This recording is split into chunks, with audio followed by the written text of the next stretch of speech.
کمپرسور کوپلن داریم، یه چیز جالب بیایم با هم دیگه توش ببینیم. سیم پیچ.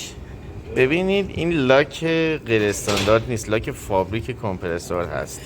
ببینید به چه صورتی در اومده.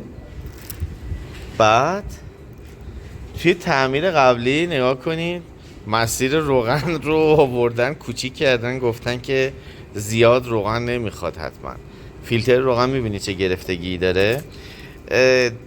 مشکلی که عنوان شده این هستش که اومدن ظرفیت رو آوردن پایین، شیر رو بستند، سوپرهیت بالا، کمپرسور با سوپرهیت بالا کار کرده. الان چند تا مشکل داریم. سیستم اسیدیه، مس خیلی زیادی وجود داره. میبینید وقتی که خشک میشه سوپاپ ها نشون دهنده سوپرهیت بالا هست، اوورهیتینگ داریم.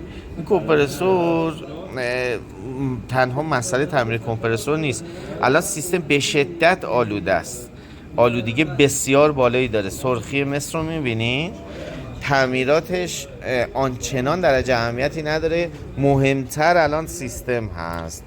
فیلتر رو کمپرسور تعمیر نشده اما اومدن مثلا شستشو انجام دادن، فیلتر رو شستشو انجام دادن، بعد واشر رو به این صورت انداختن، دبی روغن رو آوردن پایین. مشکل بعدی هم که ایجاد میشه وقتی که گاز ساکشن کم شارژ بشه یا مسیر مسدود باشه، سیلندرها خط میافتن. معمولا رینگا ذوب میشن، میچسبن به پیستون، عملا پیستون ها هم دیگه غیر قابل استفاده میشن. خرابی خیلی سنگینی برای کمپرسور به وجود میاد.